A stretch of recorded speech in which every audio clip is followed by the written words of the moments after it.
Hello everybody and welcome to the Parsha Puppet Show. This week we're going to learn Parsha Shelach, the Parsha that speaks about how Moshe Rabbeinu sent 12 spies to spy out the land of Eretz Yisrael to see what a beautiful land it was and how it could be conquered and all those details. And I hear Chaim, our good puppet friend, is busy studying for a test tomorrow. Let's go see how he's doing.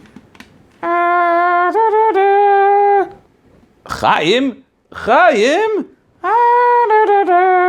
Chaim! What? What's going on? What's the matter? Chaim, aren't you supposed to be studying for your Parsha test tomorrow? Yeah, I'm studying. What do you mean you're studying? You're just lying down and relaxing.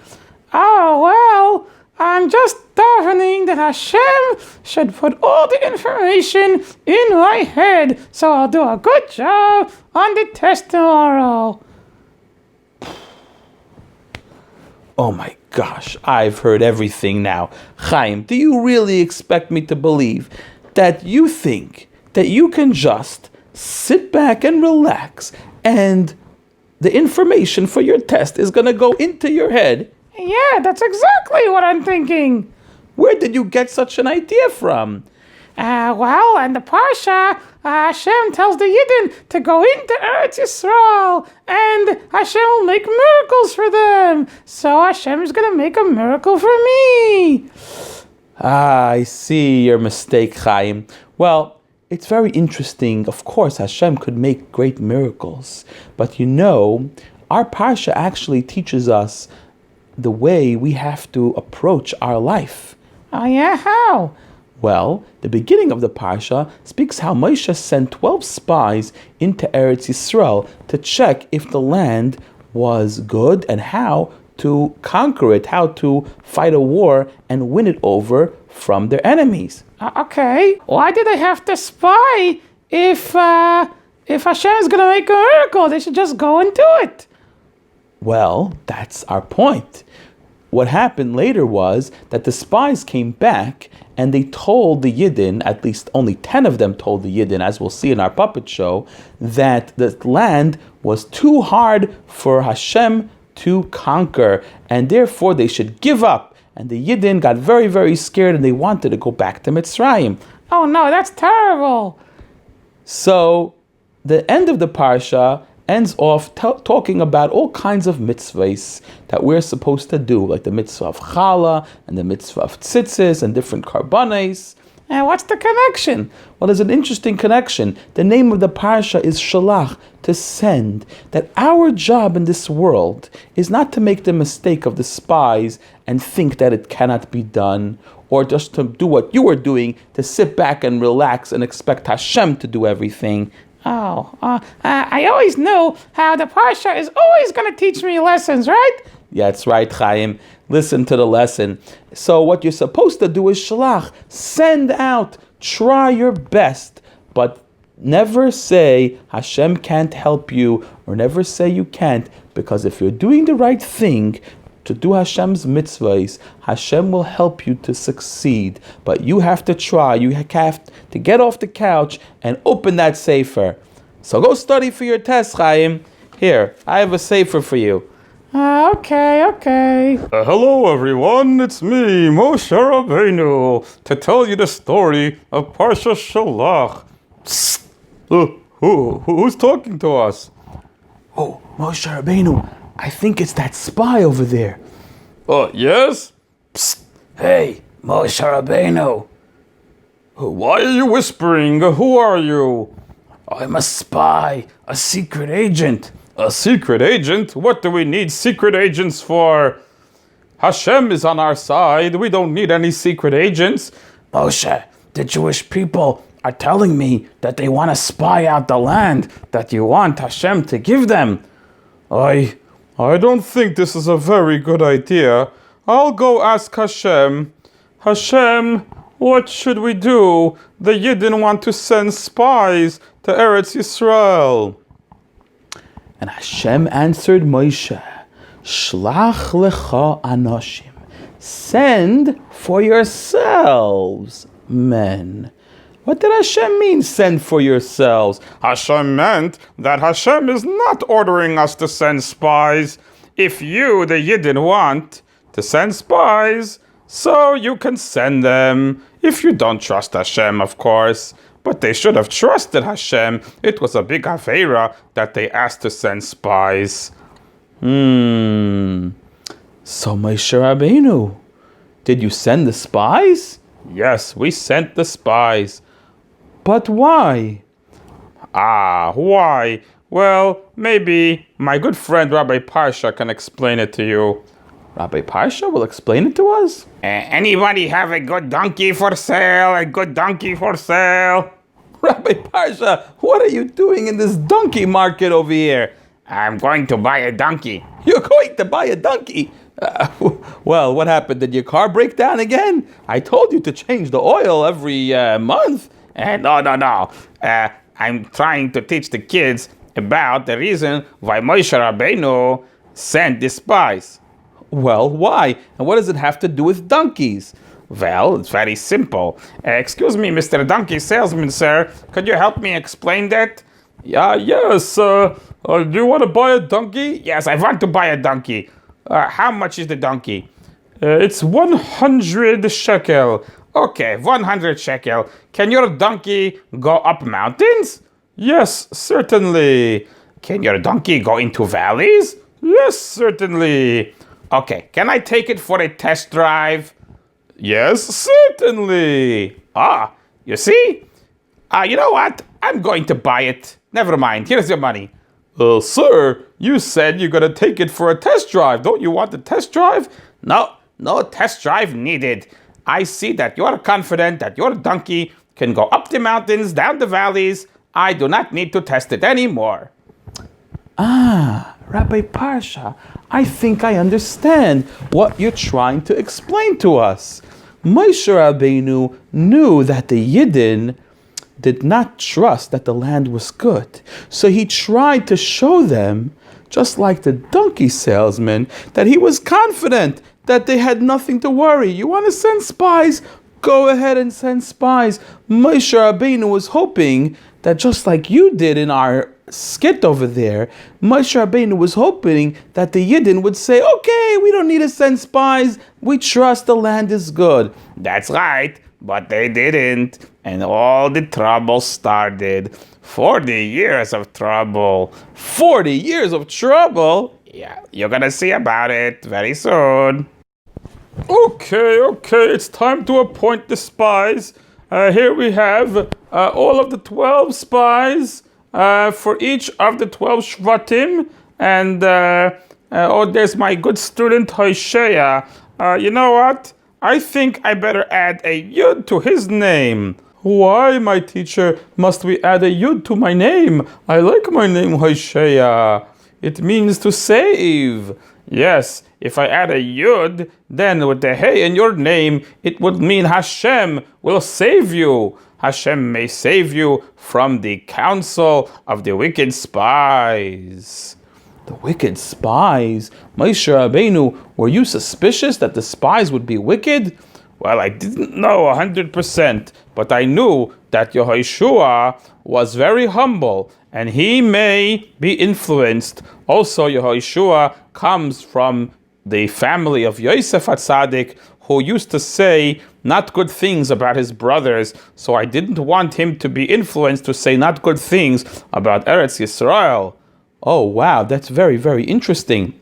And so I appointed all of the 12 spies, and I said, bye-bye, spies, go and make sure that you go to the land and you bring back a report.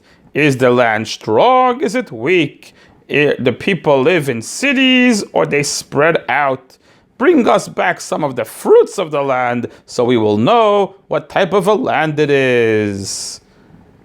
And they left, and it was the days of the grape harvest. The days of the grape harvest? What does that have to do with anything? Why does the Taira mention to us that it was the grape harvest? You want to hear a good vart? Yes, I would love to hear a good vart. Okay, so grapes are very special. Grapes have see-through peels. See-through peels? Yes, if you ever look at a grape, you can see the seeds through the peel very often. Ah, that's interesting. What lesson can we learn from that? Well, the lesson is that everything in this world comes from something inside. And the thing that's inside everything in the world is Hashem's command, Hashem's energy to create the world. And we have to look through the world just like we look through the grape peel and see the seeds, see what's inside. Unfortunately, the spies did not look through the world and see that it's only Hashem inside, and they got scared of the giants in the land, as we will soon see. But they should have taken a lesson from the grape seed and remembered that really there's nothing to be scared of. Hashem is everywhere in everything. Wow, that's a powerful lesson. Thank you, Moshe Rabbeinu. Hello, boys and girls. Today, we're going to have a special interview with one of the 12 spies, Kalev ben Yefuna, the partner of Yehoshua. That's right, boys and girls. I was Yeshua's partner. I was not wicked like those other 10 spies. Yeshua and I trusted Moshe and trusted Hashem. So, what did you do? Well, first, we started going up the southern border of the land, and then we came to the southwestern tip by the beach, and we started to go up the beach, up the coast, all the way up north. And on the way, I realized that the spies were having plans to not tell good things about Eretz Yisrael. Oy vey, so what did you do? Well, I snuck out. You snuck out? Yeah, I made a spy trip against the spies. Where did you go? I went to Hebron. To Hebron? Why did you go to Hebron? I went to daven by Avram, Yitzchak, and Yaakov's kever, the graves of the holy Avos in the Ma'aras HaMachpelah. Wow, what were you davening for? That I shouldn't be part of the terrible, wicked scheme of the spies, of course. Wow, Kalev, you are really a hero. So what happened next? Well, then we got to the top of Eretz Yisrael, all the way up north, and then we went all the way back around and back down. Our route was like the Greek letter gamma.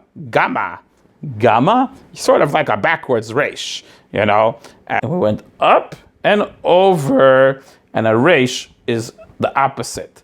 Oh, that's very interesting, Kalev. And how did you know that the spies were planning to do something wrong? Well, they cut the biggest fruits, the biggest grapes that they had to carry on poles. Then they had to take figs and pomegranates, and they carried them back. Yehoshua and I realized that they were going to try to scare the people, to show them the biggest, fattest fruit, and scare them and tell them that just like the fruit was big, the people were big, and that they would never win against these people. Oy vey, that is really, really scary. How did you try to fight against the spies? Did you argue with them? Did you yell at them? No, I had a secret plan. I pretended to be on their team so they wouldn't suspect me. Okay. And like a good spy, as the spies were giving their report to the Bnei Yisrael, all gathered around, after 40 days of traveling, they returned in the desert of Paran, and all the Yidden gathered around, and the spies said, the land is full of milk and honey. These are its fruits, gigantic fruits.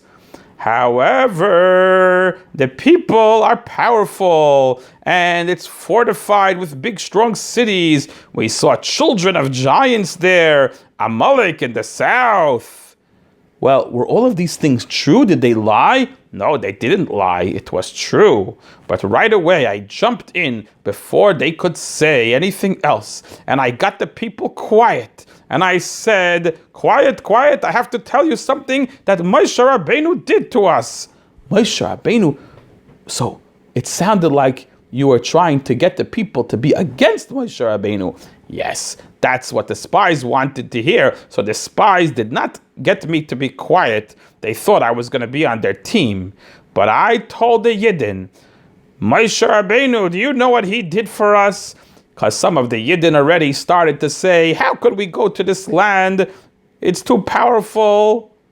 The people are too powerful. So I said, Moshe Rabbeinu, he took us out of Mitzrayim. He split the sea. He brought down the man and the quail, the slav. Even if Moshe Rabbeinu would tell us to build a ladder and climb up to the Shamayim, we could definitely succeed. I was hoping that the people would hear these words and not listen to the spies, but unfortunately, I was wrong. What happened? Well, then the other spies, they started to argue, and the spies said, no, the people there are stronger than us. And of course, by saying stronger than us, they meant Hashem, because Hashem goes with us. Oy vey, they went against Hashem. That's terrible. Yes, and they said that the land was a land that eats the people that live there. A land that eats the people that live there? It consumes its inhabitants, that's right. Wow, what a crazy thing to say. What did they mean by that? Well, according to the Medrash, when we walked in the land, we saw a lot of funerals, a lot of people of the land dying at that time. Oh, so they meant that they thought that the land eats the people that live there. Yeah, but they weren't realizing that this was part of Hashem's plan. Hashem wanted the people of Canaan to be busy with their funerals, so they didn't notice 12 suspicious-looking Jews sneaking around, spying. So, wow, they didn't realize everything Hashem does is for a good purpose. They should have trusted Hashem. Exactly.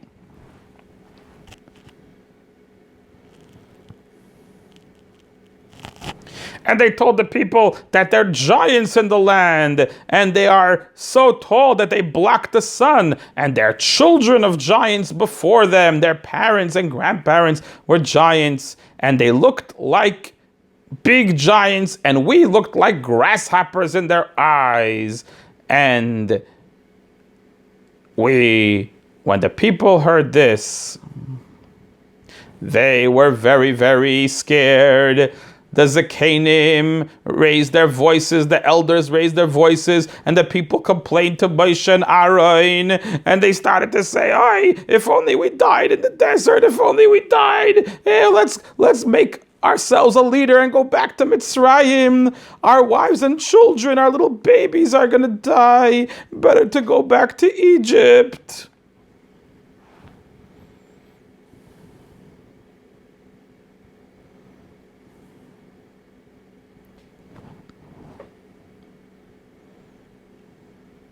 And Moshe and Aaron, they fell on their faces in front of the people, davening to Hashem to forgive them. But we, Yoshua and I, we tried to tell the people, no, the land is very, very good. If Hashem wants, He could take us there.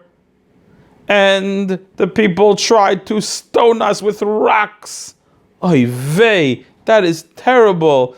Oh no, we told them, don't rebel against Hashem. Hashem could take us. The people are like bread. We can just eat them up.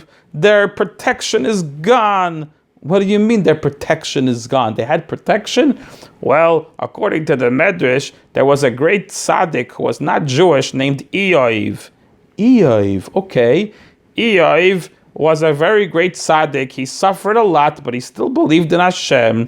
And he passed away before we were going to come to Eretz Yisrael. So the Medrash says that's what we meant when we said their protection has left them. Yidden, don't be scared. They have no tzaddikim to protect them. We can just go in and Hashem will help us win. So did the Yidden listen? No, they tried to throw rocks at us. Oy gewalt. Kalev, I have a question for you to end our interview. Is it really true that there were giants in the land? Well, that's what the Chumash says. Where did these giants come from? And why did you say that the giants were the children of giants? There's a medrash that explains that. You see, these parents of these giants were actually malachim. Malachim? Angels from Shamayim? Yes. How did angels from Shemayim come down to earth and become giants? Well, it's an interesting medrash. The medrash explains that in the days of Noach, when the people were so wicked, two malachim told Hashem, why do you let the people have the earth? We malachim could do a better job. And Hashem said, sure, you're going to fail just like them. And they said, please Hashem, let us go. And so Hashem let them go down to the earth, and they became very wicked, just like the people of the flood, and the earth was destroyed. The children of those giants were named Achiman, Sheshai, and Talmai. They lived in Hebron when we came over there. And it's actually very interesting that the Medrash mentions that these giants were the ones that came from the parents that were malachim coming down from heaven and failed and got corrupted just like the people of the earth. Why? Why is that interesting? Well, there's a very interesting explanation for the spies' mistake. What's the explanation?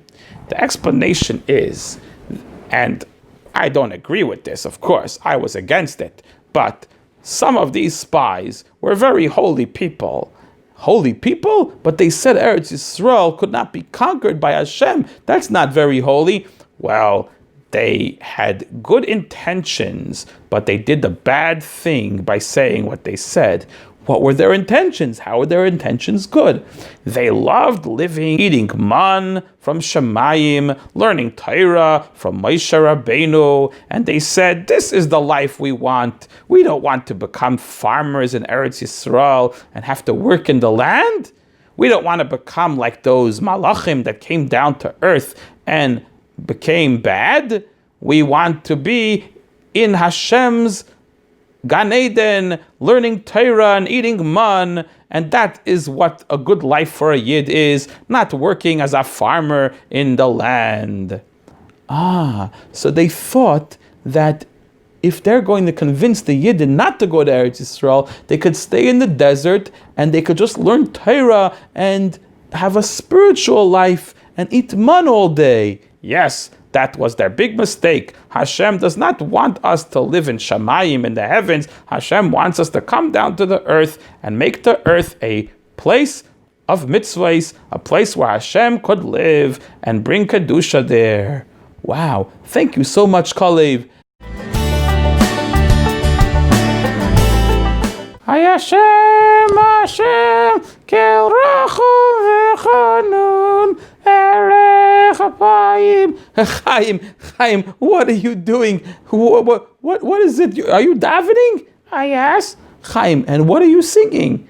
I'm singing the Yud Gimel Midei Sarachamim, the 13 attributes, the 13 ways that Hashem shows mercy and helps those even if they don't deserve it.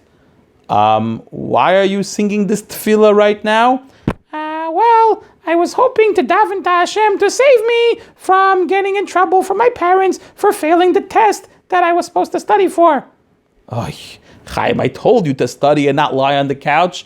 Yeah, I know. I got a really not such a great mark. Well, I thought if I do the Yud Gimel Midas Harachamim, my parents will have mercy and not take away my video game privileges until I get a better mark next time.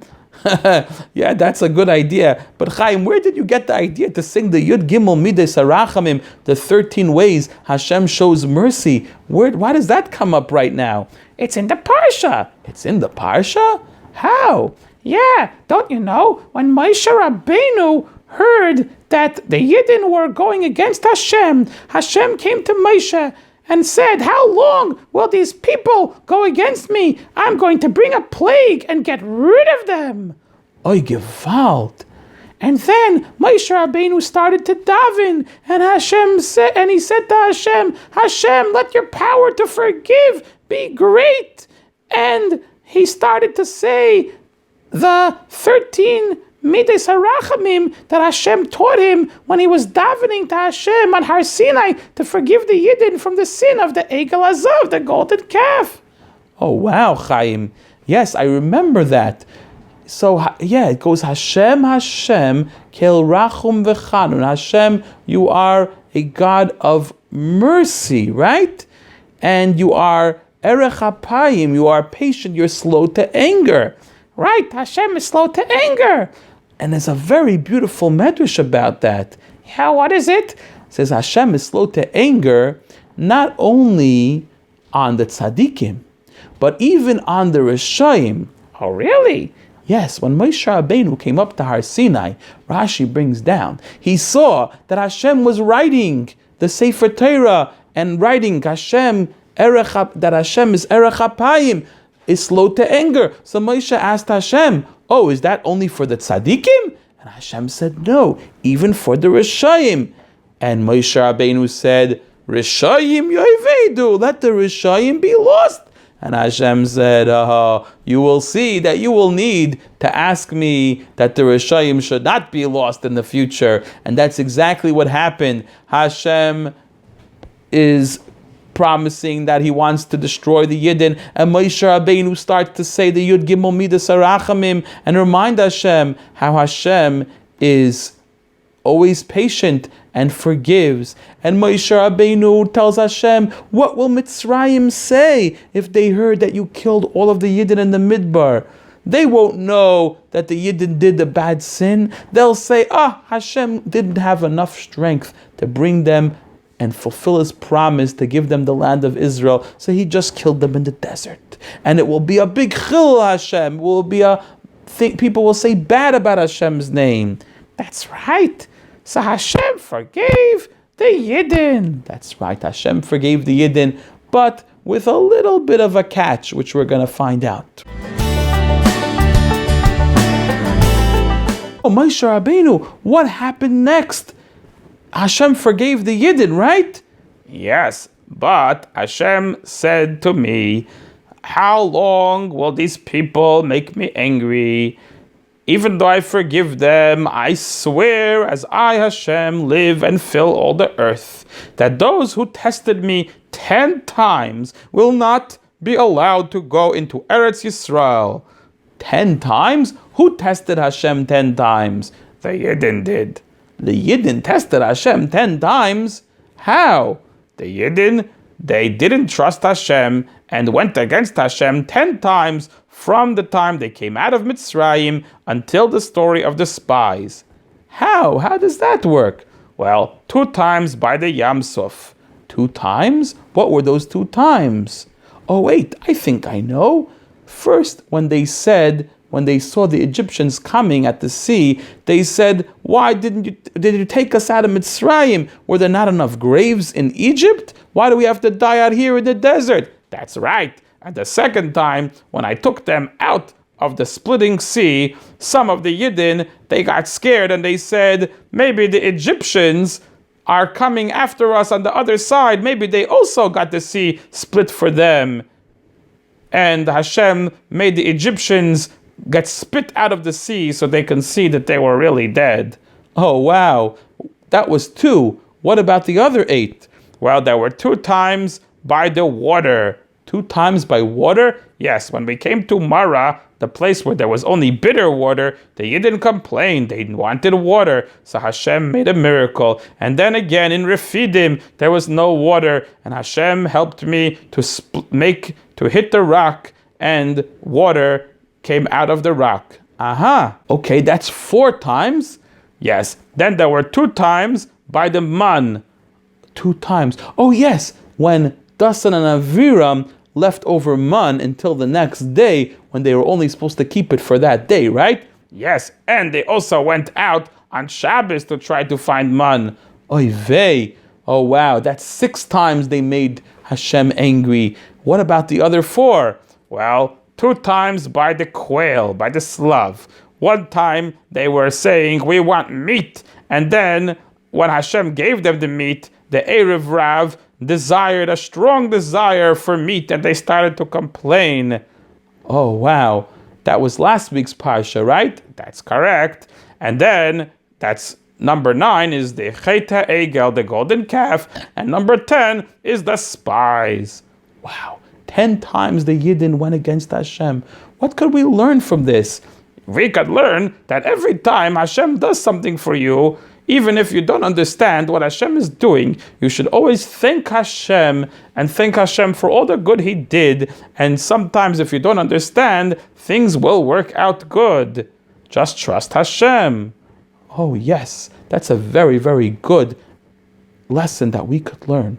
And so Hashem told us to turn around. The Amaleki and the Canaani live over there in the valley, and they will fight against us, and we will not be protected. So we should turn around and travel back towards the desert by the Yam Suf. And that's what I was trying to tell the Yidden to do. And Hashem commanded that the spies will die and not go into Eretz Yisrael. And all the people who were over 20 years old in the times before the spies will die and not get to go into Eretz Yisrael. Only the younger generation and the little children will get to come into Eretz Yisrael, plus Yehoshua and Kalev, who did not go with the spies. Oh wow, that is so interesting. There was one question I didn't understand when the spies were arguing that the land was not good. They kept on mentioning that they're worried about their little children, Why were they worried so much about their little children? What are they mentioning little children for? Oh no! Speaking of little children. Hi, Rabbi Wagshel, I knew that would get your attention. Oy vey, our crying baby friend. Didn't you get enough in Parsha's Tazria, Mitzayra? And I think we had you in another Parsha recently. That's right. Well, I came to answer your question. Oh, really, baby? What's the answer? Well, I'll tell you a nice vort from the Lubavitcher Rebbe. The Lubavitcher Rebbe, by the way, his yard site is this week on the 3rd day of Tammuz. Ah, wow. What does the Rebbe have to say about why the Meraglim were so concerned about the babies? Well, he was saying that just like babies, they eat their food and they make a big mess and they spit out their food on the floor, so they wasted a lot. Okay, so what were the spies hinting by that? They were hinting that they were really not interested in going to Eretz Yisrael. They wanted to learn Taira and do mitzvahs in the Midbar, and if they have to go to Eretz Yisrael, then they're going to waste a lot of time, just like little babies waste their food all over the floor. But Hashem wants us to go into this world, and even though a lot of time is devoted to working and doing things that are not involved in Taira and mitzvahs, but when we use the special time that we have after our work time or early in the morning and davening time and times to learn Taira, to connect with Hashem, that makes it all worth it. And that's what the spies should have done. Instead, they were making fun of being in the world and saying it's like baby stuff. And I don't like when people make fun of babies. Okay, calm down. We love babies. Here, let me give you the pacifier. Thank you. That was a great vart, baby. Mashiach, Mashiach, Mashiach. Oh, yeah. Rabbi Parsha, why are you thinking about Mashiach and Parsha Shelach? Well, that's what the spies really wanted. What? Yes, they wanted it to be like the times of Mashiach, that they can just sit back and relax. And the Navi Yeshaya says when Mashiach will come, the nations of the world will stand up and do all of our work for us, so we can sit and learn Taira all day. That's what they wanted, but it wasn't time for that yet. First Hashem wanted the Yidden to work in the world and make the world holy, and then Mashiach could come. Ah, I see. So what happened to the spies? They passed away in not such a very good death. I don't want to get into it, but it was involving their tongues. It was not good. Oy, doesn't sound too good to me, but not Yeshua and Kalev, right? No, they were the good ones. They did not pass away. Let's go, everybody. Hey, Rabbi Yid, where are you going? don't you hear? Moshe Rabbeinu said that we cannot go into Eretz Yisrael. We have to be in the desert and die for 40 years. We have decided we're going to go fight and trust Hashem to help us win. But did Moshe Rabbeinu agree with that? No, Moshe Rabbeinu made sure the Arain does not go with us, and he told us that Hashem is not going to be with you. Don't do it. So what happened? We ran anyway, and the Amaleki and the Kanani attacked us, and they really beat us. They named the place Charma, means that it's a destruction. Oy vey. But I don't understand. If you didn't trust Hashem to help you win, why did you go the next day and try to fight? Well, every Yid trusts Hashem in their neshama and loves Hashem and doesn't want to go against Hashem. Sometimes the Yetzer Hara convinces us to forget that. And when we realize that we made a mistake, we right away chased away our Yetzer Hara and we tried to go. But unfortunately, it was too late. Hashem did not let us in.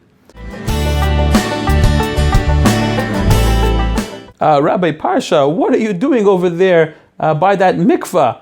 Oh, I'm inspecting the mikveh. We are going to have a conversion ceremony today. A non-Jewish person is going to come and become a ger tzedek, a righteous convert, and convert to becoming a Jew. Wow, but what does that have to do with our Parsha? What does going to the mikveh have to do with our Parsha?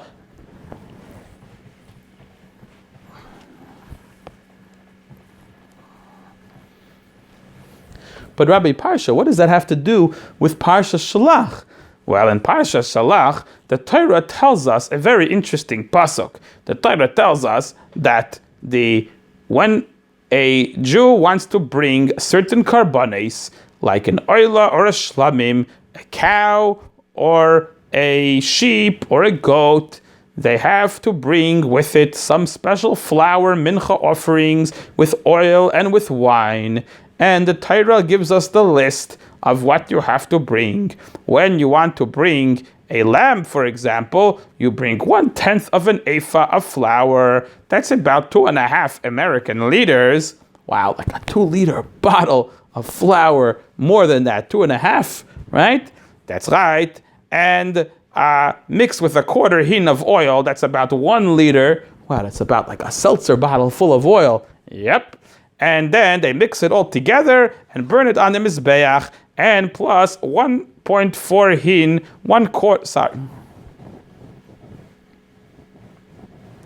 plus 1/4 of a hin of wine as a nesech, a libation. What's a libation? Well, a libation is when you pour the wine on the Mizbeach, on the altar. Oh, so they pour it out, they pour it down. That's right. And the mincha is burnt up. Uh-huh. You want to hear a word about that? Yeah, sure. Well, this was the whole mistake of the spies, and the reason why the laws of pouring wine on the Mizbeach comes right after the sin of the spies is to teach us that this was the mistake that the spies made. What was their mistake? Well, they should have known that it's very important to go up to Hashem, but at the same time, you also have to, just like the wine, pour downwards. You have to come down into this world and serve Hashem and do mitzvahs in the world. A Jew has to have some times that he wants to go up to Hashem and think about holiness, but then he has to have some times like the wine that he pours down on the Mizbeach and he does what Hashem wants in the world and not tries to run away. Ah, that is amazing.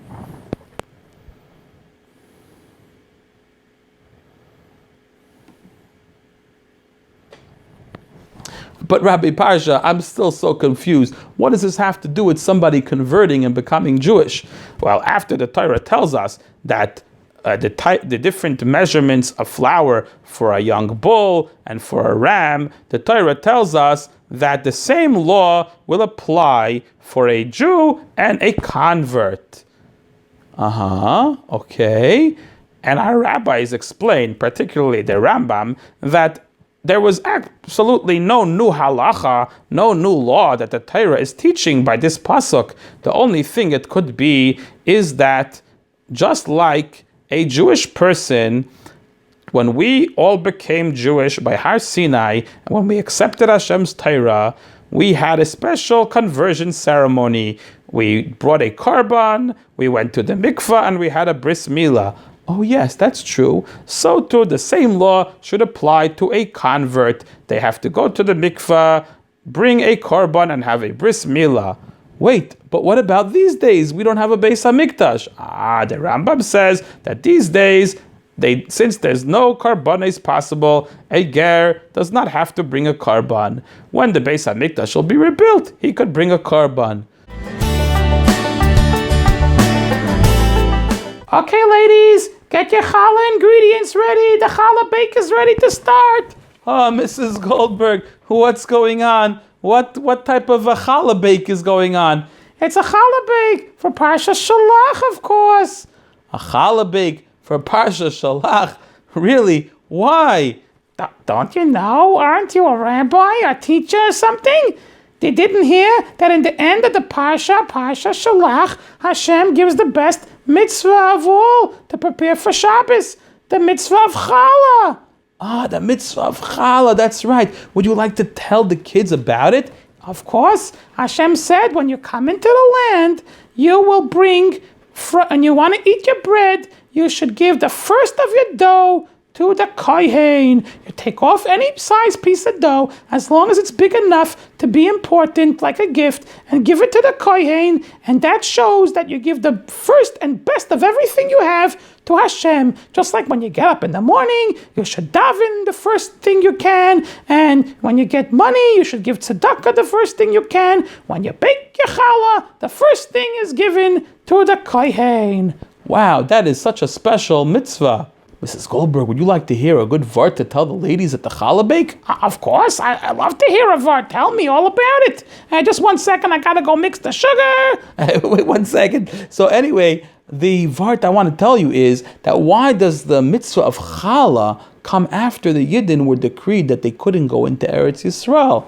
Oh, good question. Why? Because Hashem was giving the Yidden hope. Don't worry, when you come into the land of Eretz Yisrael, this is a mitzvah that you will do when you eat bread there. So the Yidden will realize that there is hope. They're going to come to Eretz Yisrael after the 40 years are finished.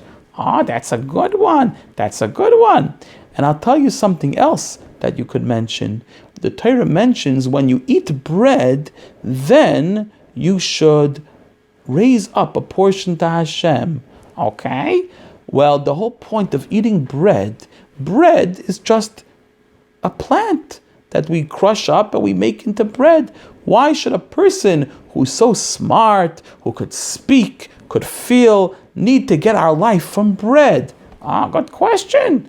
Because everything Hashem made in the world has hidden Kedusha, hidden great holiness from Hashem above, that's hidden inside everything, even the bread. And when we eat the bread, it's not just to fill up our bellies, but it's to raise up those sparks of Kedusha that is in everything by making brachas on them and using them to serve Hashem. And we raise it up like the Yid raises up the challah, and we raise up the world to do Hashem's mitzvahs. That's so beautiful. That's so beautiful. But I don't get one thing. Yes, what is it that you don't get, Mrs. Goldberg? The next thing in the Parsha is about serving idols. What does challah have to do with serving idols? Well, I heard a beautiful vart that idols are served by people that they don't believe in Hashem, that Hashem runs the world. They think that there's other powers. And so too, that is the point of the mitzvah of challah.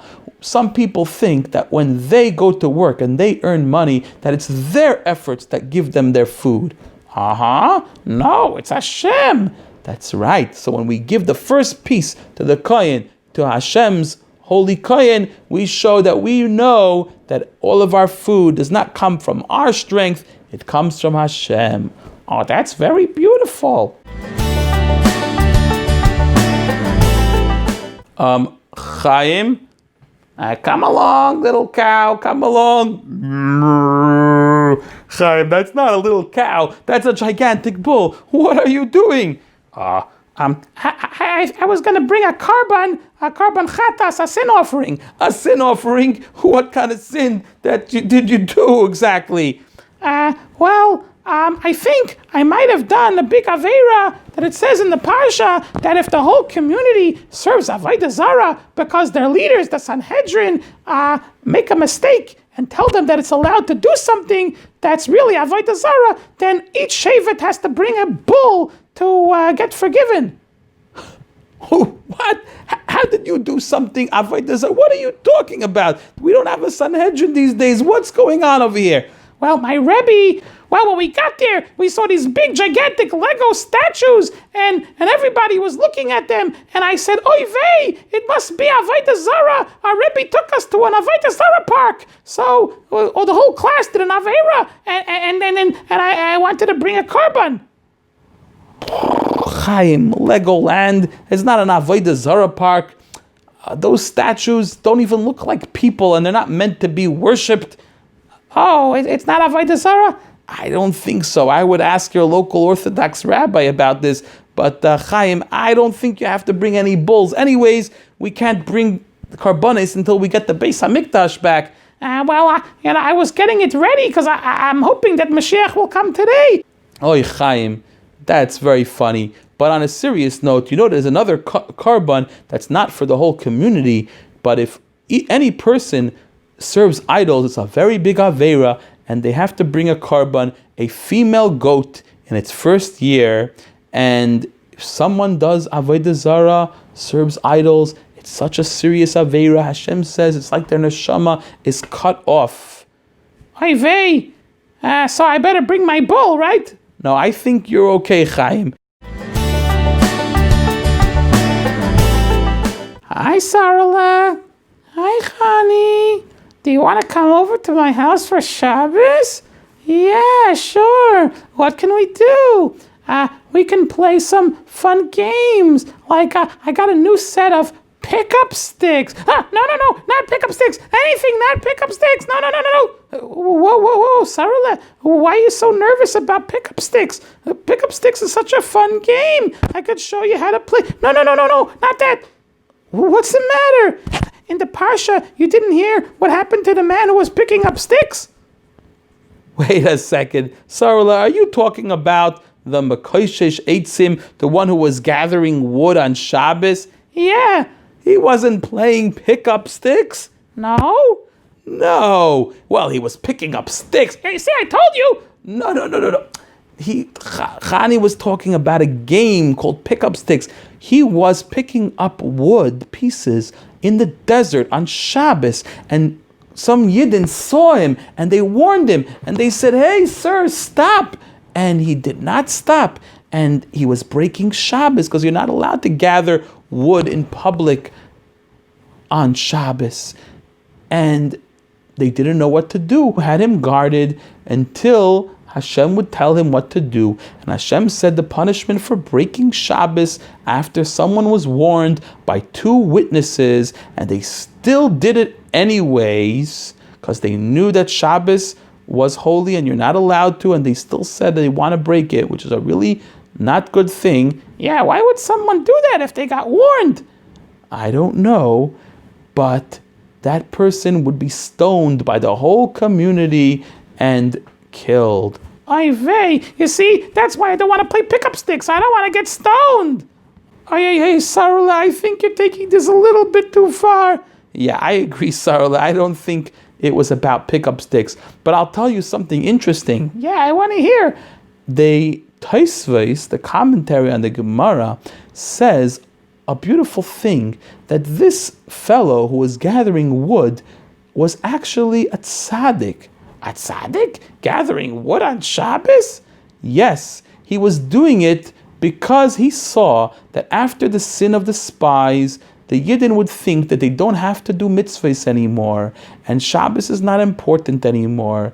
And so he wanted to show them, it was only their second Shabbos that they were keeping, and he wanted to show them how important is Shabbos. So he went and on purpose did this Aveira, knowing that he would be killed, and then he would be a lesson to all the Yidden to take Shabbos seriously forever until this day. Wow, that's very interesting.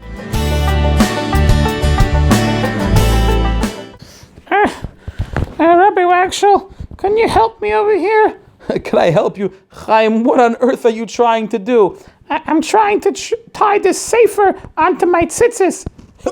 You're trying to tie a sefer onto your tzitzis? Whatever for? Why would you tie a sefer of chumash on your tzitzis? Well, the Taira says this week, the mitzvah of tzitzis, that you should see the tzitzis and remember all the mitzvahs of Hashem. So I decided to tie the Taira, which has all the mitzvahs of Hashem, onto my tzitzis. So when I see it, I will remember the Taira. Chaim! What? Is that not what the Taira means? No, the Taira does not mean that you should tie a sefer onto your tzitzis, silly. Oh. What does it mean? It means, Chaim, that when you see the tzitzis, the word tzitzis equals 600 in Gematria. Tzaddik is 90 and Yud is 10. That's 100. Plus Tzaddik plus Yud. That's another 100. It's 200. Plus Taf, which is 400, equals 600. That's right. Plus how many knots are there on your tzitzis? 5 knots. 5 knots. And how many strings of the tzitzis are there? 8 strings. That's right. You see? Let's count up. 1, 2, 3, 4, 5, 6, 7, 8. And you could see 5 knots. 1, 2, 3, 4, 5. Okay. And because of those 5 and 8 equals 13. 600 plus 13. 613 mitzvahs. Right. So when you see the tzitzis, you remember that the number of the gematria plus the knots and the strings equals the same amount of mitzvahs. So that's how you'll remember it. Oh, so I don't have to tie a chumash on my tzitzis? No, you absolutely do not have to tie a chumash on your tzitzis. And the Torah tells us that we should remember, I am Hashem who took you out of the land of Mitzrayim. And this is why we have the halacha to read the Parsha of Tzitzis every day at the end of Shema, because we're supposed to remember going out of Mitzrayim every day. Oh, wow. So, do I have to wear tzitzis? What if I don't have a 4-cornered garment, if I don't have anything with 4 corners on it? Oh, Chaim, the Rambam writes that, yes, it is very important for every single Yid to make sure to go out and buy a 4-cornered garment, so they'll never miss this Halakha mitzvah to be surrounded by tzitzis wherever they go.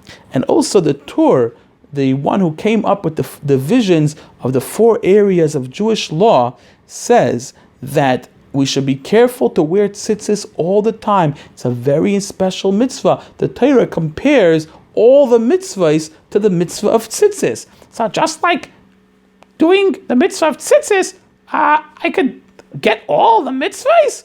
Doing one mitzvah, I could get 613? Yes, isn't that amazing? Wow, that's a great bargain. I'm going to make sure I'm always wearing tzitzis. So when do I have to wear the tzitzis? Well, according to the Shulchan Aruch, only during the daytime when you can see the tzitzis, because the Taira says, Ure'isem oisei, you should see them. Nighttime is not a time that you get to make a bracha on your tzitzis. Although some who follow the Halakha Arizal, the holy rabbi of Kabbalah who lived in Tzvas, he taught that you should even wear tzitzis at night, even without a bracha. A talis katan should be worn even while you are sleeping. Oh, wow, that is so interesting. You know, I was a little confused because I was reading over there that the Taira says that tzitzis had blue in it. Yes, Chaim, there was a blue string called techeles. It was actually like a turquoise sea color, and this color Hashem commands to be on the corners. Every single one of the tzitzis corners should have one blue string in it. And that would remind the Yidden of the ocean. And the ocean reminds us of the sky. And the sky reminds us of Hashem's holy throne. And we'll remember to fear Hashem always. In fact, the Gemara says that in the days when they had tchelas, some people made their tzitzis with 7 wraps. Not like we do it today. We do it a little bit differently today. But 7 wraps to remind us of the 7 heavens. Wow, that is so interesting. So, could I get some blue strings and just put it on my tzitzis? Well, not exactly, Chaim. It's a very special type of blue from a special type of a fish or snail called a chilazain. A chilazain? Yes, the Gemara describes this very rare creature that once in 70 years would come up to the surface of the water so they could catch it. And the chilazain's blood was used to make this blue turquoise color. But unfortunately, this creature was no longer recognized by the Yidden, and for many, many hundreds of years, we did not know how to make the blue strings anymore. So we just make the white strings without the blue strings, and we can still do that part of the mitzvah. Oh, so when Mashiach comes, we'll be able to do it? But I see some people with blue on their tzitzis. Well, Chaim, there are some rabbis today that believe that they have found the missing fish, the missing snail called the chilazain. And maybe they're right. We don't know. When Mashiach comes, we will find out for sure if this is the right one. Wow, that is amazing. Sarala, it's almost Shabbos. What are you going to say by the Shabbos table? This week, I think I'm going to say by the Shabbos table that I learned a very important thing. We should always be grateful to Hashem and trust Hashem, not like the Meraglim who didn't trust Hashem when things didn't look like they were going right. We should always trust that Hashem will make things go right in the end, even if we don't understand right now. Wow, that is a beautiful word. Good Shabbos. It's time to say good Shabbos, 'cause all your work is done. I'm gonna spend a day together with the Holy One. Say a special blessing on a cup that's filled